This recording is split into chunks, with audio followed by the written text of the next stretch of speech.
अस्सलाम वालेकुम एवरीवन, मैं हूं मोहम्मद तलहा। आप लोग देख रहे हैं तलहास फिज़िक्स एकेडमी। बच्चों, आज फर्स्ट ईयर फिज़िक्स के न्यूमेरिकल सॉल्व करने में बारी है चैप्टर नंबर 10 डीसी सर्किट्स के न्यूमेरिकल सॉल्व करने की। टोटल चैप्टर के अंदर 7 न्यूमेरिकल्स हैं, जिसमें से 6 जो है वो ऑलरेडी अपलोडेड हैं पार्ट 1 में, और सिर्फ एक ही न्यूमेरिकल बचा था जो मैंने अलग से रखा था, इंपॉर्टेंट न्यूमेरिकल।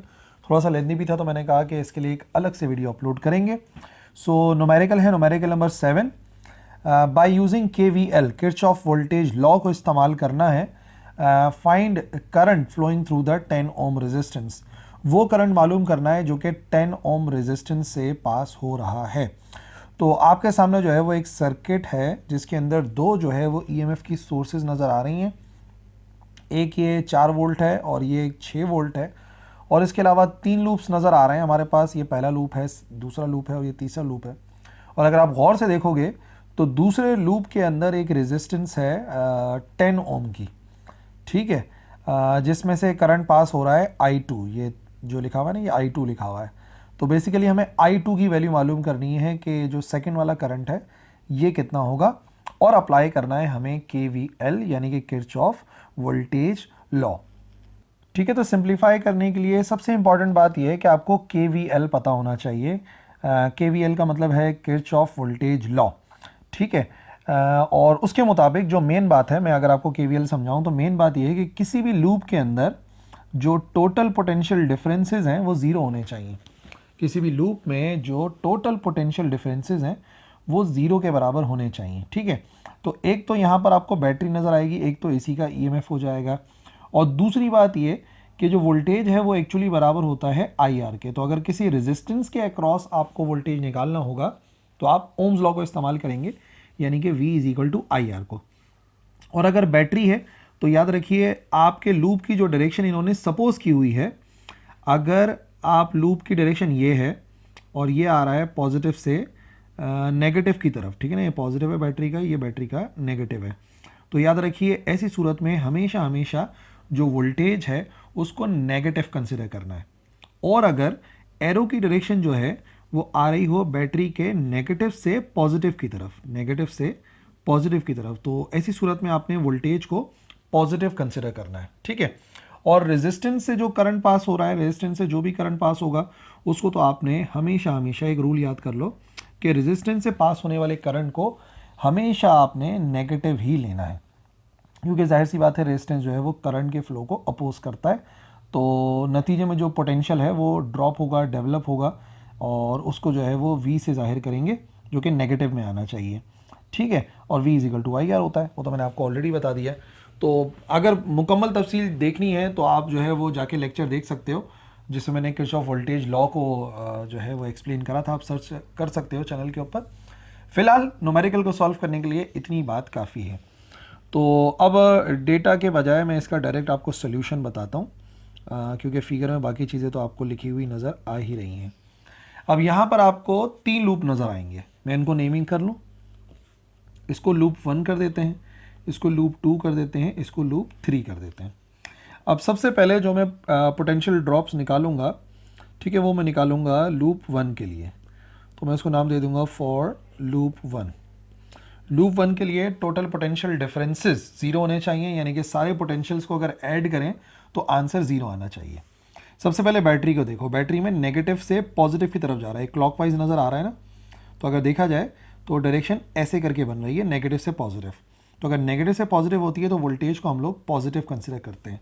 कितना लिखा हुआ है? 4 लिखा हुआ है, तो मैं यहाँ पे मैं लिख दूंगा 4, ठीक है। फिर आ रहा है यहाँ पर एक रेजिस्टेंस 5 ओम। 5 ओम से सिर्फ यही वाला करंट गुजरेगा, I1 करंट ही गुजरेगा।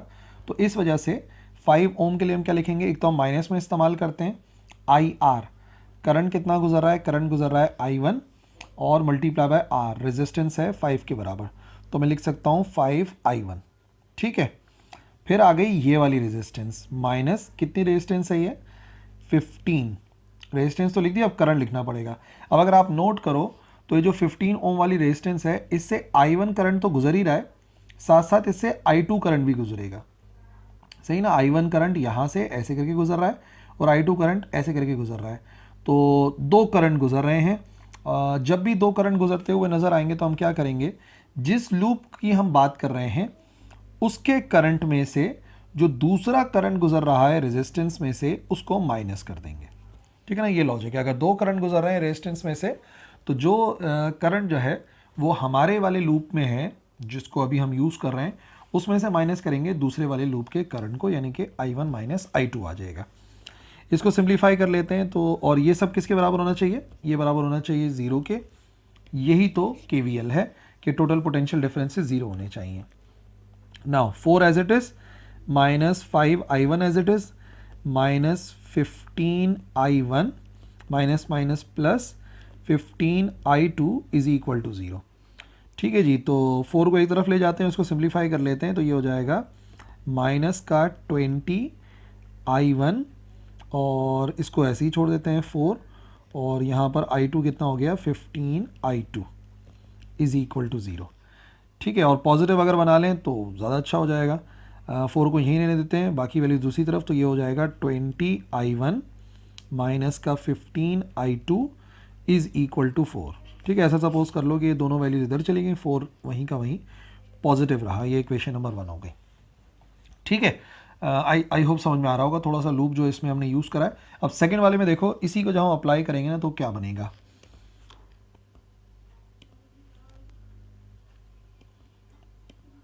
सेकेंड लूप के अंदर भी वही तरीक़ेकार अपनाएंगे जो अभी हमने फर्स्ट लूप के लिए किया था।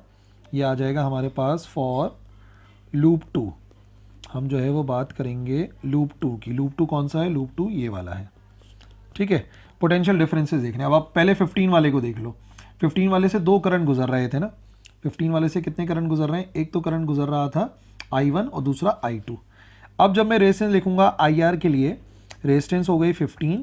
अब क्योंकि मैं लूप 2 की बात कर रहा हूँ तो मैं यहाँ पे लिखूंगा I2 माइनस दूसरा करंट 15 वाले से I1 गुजर रहा है, तो मैं लिख दूंगा 15I2 माइनस I1, क्योंकि इससे ये वाला करंट गुजर रहा है। अच्छा जी, फिर आ जाओ 10 ओम वाली रेजिस्टेंस पे। 10 ओम वाली रेजिस्टेंस से तो सिर्फ I2 ही गुजर रहा है, तो मैं लिखूंगा, अच्छा इसके साथ भी माइनस लगाना था और रेजिस्टेंस के वोल्टेज के साथ माइनस लगाना ही है। ये हो जाएगा 10 और करंट सिर्फ गुजर रहा है I2 के बराबर, तो 10 के साथ I2 आ जाएगा माइनस। फिर आ गई हमारे पास 8 ओम वाली रेजिस्टेंस। इस लूप के अंदर 15 ओम था, 10 ओम था और 8 ओम है, तो मैं 8 लिखूंगा। और 8 से दो करंट गुजर रहे हैं, एक I2 गुजर रहा है, एक I3। तो हमारे लूप का करंट I2 है, उसमें से माइनस कर दो बराबर वाले लूप का करंट I3, और ये सब बराबर होना चाहिए 0 के। माइनस 15I2 और प्लस का 15I1 माइनस का 10I2 माइनस का 8I2 माइनस माइनस प्लस का 8I3 इज़ इक्वल टू 0। जितना ऐड हो रहा है उतना ऐड कर लो और बाकी वैल्यूज़ लिख लेते हैं। तो कितनी वैल्यूज़ बनी, I2 कितना बना पहले देख लो। I2 हो गया, ये हो गया -10 -8 माइनस का 18 और माइनस का 18 और ये हो गया माइनस का 15, यानी कि माइनस का 33I2। ठीक है, I3 तो एक ही है, प्लस का 8I3 आ जाएगा और I1 भी एक ही है, प्लस का 15I1 इज़ इक्वल टू 0। ठीक है, ये लूप 2 को सॉल्व कर लिया, इक्वेशन 2 आ गई। लूप 1 सॉल्व हो चुका है, 2 सॉल्व हो गया। अब आ जाइए लूप नंबर 3 पर। फॉर लूप 3, ये जो तीसरा वाला लूप है इसको सॉल्व करेंगे। सबसे पहले बैटरी देख लो, और जो डायरेक्शन आपको नज़र आ रही है वो ऐसे नज़र आ रही है, यानी कि बैटरी से ऐसे करके जाएगी पॉजिटिव से नेगेटिव की तरफ। जब भी पॉजिटिव से नेगेटिव की तरफ जाती है तो याद रखिए जो पोटेंशियल है वो माइनस में लिया जाता है, तो ये कहलाएगा -6। फिर हमारे पास एक रेजिस्टेंस आ रही है 8 ओम वाली, जिससे दो करंट गुजर रहे हैं, I3 भी गुजर रहा है और I2 भी गुजर रहा है। तो इसके लिए कैसे लिखेंगे, माइनस रेजिस्टेंस है 8 ओम वाली और हमारा जो लूप होता है उस वाले करंट को ज़्यादा सपोज करके दूसरे वाले को कम सपोज करते हैं, तो ये हो गया I3 माइनस I2। और 12 वाले से तो सिर्फ I3 ही गुजर रहा है, तो हम लिखेंगे माइनस का 12 I3 और इन सब का सम 0 होना चाहिए।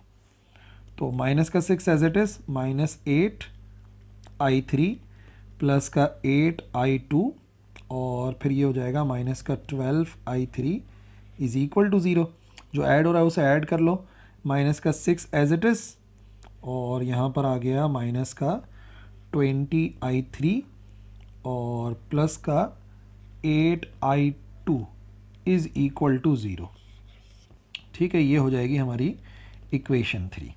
अब हमारे पास 3 इक्वेशंस हैं और 3 इक्वेशंस के अंदर 3 वेरिएबल्स हैं। इधर I1 और I2 नज़र आ रहा है आपको पहली वाली इक्वेशन में, दूसरी वाली इक्वेशन में नज़र आ रहा है I1, I2, I3 सब नज़र आ रहा है, और इस वाले के अंदर जो है ना I2 है और I3। बल्कि एक काम और कर लेते हैं, इधर इजी हो जाएगा थोड़ा सा, इसको बाद में इक्वेशन 3 कर लेंगे।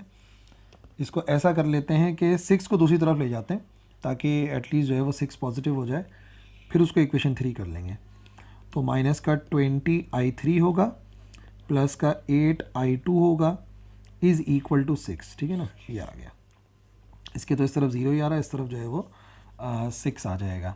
ये हो जाएगी इक्वेशन 3। अब 3 इक्वेशन को सॉल्व करने के लिए ना हमारा क्रैमर्स रूल जो है वो सबसे ज़्यादा सही रहता है।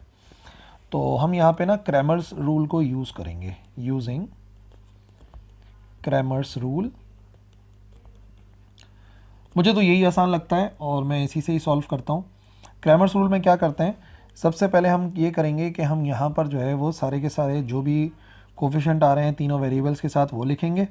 ठीक है, फिर जो कांस्टेंट्स थे वो यहाँ पर आएंगे और इक्वल टू के दूसरी तरफ जो आ रहा था वो यहाँ पर लिखा जाएगा। तो ये काम हमारे लिए आसान हो जाएगा। ठीक है, अब आप देखिए पहला जो वेरिएबल्स कौन कौन से हमारे पास, वेरिएबल है I1, वेरिएबल है I2, वेरिएबल है I3। यानी पहले I1 वाली वैल्यूज़ आएंगी। I1 वाली वैल्यू यहाँ पे है 20, तो मैं लिखूँगा यहाँ पे 20। ठीक है, फिर दूसरे वाले के अंदर I1 कितना है, दूसरे वाले में I1 है बराबर 15 के, तो मैं इधर लिख दूंगा 15। ठीक है, प्लस का 15 देख लो, प्लस का 15। और इस वाले में I1 नहीं है, तो I1 वाले जितने भी कांस्टेंट्स हैं ये हो गया 0। ठीक है, फिर I2 वाली वैल्यूज़ आएंगी, फिर I3 वाली वैल्यूज़ आएंगी। अच्छा जी, I2 वाली वैल्यूज़ कहाँ हैं, I2 वाली वैल्यू इसके अंदर है माइनस का 15, तो पहले वाली इक्वेशन के लिए मैं लिखूँगा माइनस का 15। ठीक है, फिर दूसरे वाले में I2 कितना है, प्लस का 15, नहीं I2 है माइनस का 33, माइनस का 33, और इस वाले के अंदर है बराबर 8 के, तो यहाँ पर 8 आ जाएगा। और फिर इसी तरीके से I3 की वैल्यूज़, पहले वाले में तो I3 था ही नहीं, तो उधर मैं 0 लिख देता हूँ। दूसरे वाले में I3 कितना है, दूसरे वाले में I3 है 8 और इसमें है माइनस 20, तो ये आ जाएगा 8 और माइनस का 20। अच्छा, इक्वल टू की दूसरी तरफ क्या क्या आ रहा है, इसमें आ रहा है 4, इसमें आ रहा है 0, इसमें आ रहा है 6, तो मैं लिखूँगा 4 0 6। अब इम्पॉर्टेंट बात यह है कि हमें मालूम करना था, बेसिकली हमें ये I2 मालूम करना था। I2 मालूम करने के लिए यानी सेकंड वेरिएबल मालूम करने के लिए जो फॉर्मूला हम इस्तेमाल करते हैं इन क्रैमर्स रूल होता है I2 is equal to delta 2 divided by delta. ठीक है, अब ये डेल्टा 2 डिवाइड बाय डेल्टा क्या है, डिटर्मिनेंट कौन सा वाला है ये, तो देखो नीचे जो लिखा हुआ है ना डेल्टा, वो तो सीधा सीधा डिटर्मिनेंट होता है, यानी कि ये जो हमारे पास कॉन्स्टेंट्स वाले हैं ना इनका सीधा सीधा डिटर्मिनेंट लेना है। तो ये कितनी वैल्यू है, ये है 20 माइनस का 15 0, 15 माइनस का 33 8, 0 8 माइनस का 20। अच्छा, अब I2 का मतलब क्या है, जो डिटर्मिनेंट लेना है ऊपर वो इस तरीके से लेना है कि जो सेकंड वाली ये आपको नज़र आ रहा है ना, जो सेकंड वाला आपको कॉलम नज़र आ रहा है इसको आप रिप्लेस कराएंगे इन वैल्यूज़ के साथ, बाकी सब कुछ सेम लिखेंगे। यानी कि 20 15 0 अपनी जगह पर है, 0 8 माइनस 20 अपनी जगह पर है, सिर्फ ये जो बीच वाली कॉलम है ना इसमें हम इसको रिप्लेस कराएंगे, इन तीनों को रिप्लेस कराएंगे। यानी कि अब मैं यहाँ पे क्या लिखूँगा, 4 लिखूँगा, 0 लिखूँगा और 6 लिखूँगा। दोनों का डिटर्मिनेंट लेना है और डिटर्मिनेंट लेके जब डिवाइड कराएंगे वही हमारा आंसर होगा। अब डिटर्मिनेंट लेना तो आता है ना, पहले पहली रॉ को सेलेक्ट करो, ठीक है, पहले एलिमेंट को सेलेक्ट करो, उसकी रॉ उसका कॉलम छोड़ के बाकी जो बचा वो लिख दो। तो मैं सेलेक्ट कर लेता हूँ 20 को, 20 की रॉ और 20 का कॉलम छोड़ो, बाकी जो बचा वो लिख लो, 0 8 6 माइनस का 20। फिर चेंज साइन के साथ, ऑल्टरनेट साइन के साथ सेकंड को सेलेक्ट करो और उसकी रॉ और उसका कॉलम छोड़ दो, इसकी रॉ इसका कॉलम छोड़ दो, 15 0 8 माइनस का 20। ठीक है जी, फिर इसको अगर सेलेक्ट कर भी लोगे 0 को, तो प्लस 0 को अगर सेलेक्ट कर भी लोगे और 0 की सारी वैल्यूज़ अगर लिख भी देते हैं, फॉर एग्जांपल 15 0 और 0 6, तो याद रखिए 0 से मल्टीप्लाई होके ये जो पूरी वैल्यू है तो ज़ीरो ही हो जाएगी, यानी सिर्फ हमें इसको सिंप्लीफाई करना है। डिवाइडेड बाय पहली एलिमेंट को सेलेक्ट करा, उसकी रो और उसके कॉलम को छोड़ दिया, माइनस का 33, 8, 8 और माइनस का 20। फिर ऑल्टरनेट साइन के साथ माइनस का 15 था तो अब प्लस का 15 सेलेक्ट होगा और रो और कॉलम छोड़ दो उसकी, तो 15 आएगा, 8 आएगा, 0 आएगा, माइनस का 20 आएगा। फिर ज़ीरो को सेलेक्ट कर लो, लेकिन मैंने आपको बता दिया एक्चुअली उसने ज़ीरो तो होना ही है। 15 माइनस का 33, 0 और 8, इसमें तो ज़ीरो होना है, ये भी ज़ीरो हो जाएगा, ये भी ज़ीरो हो जाएगा।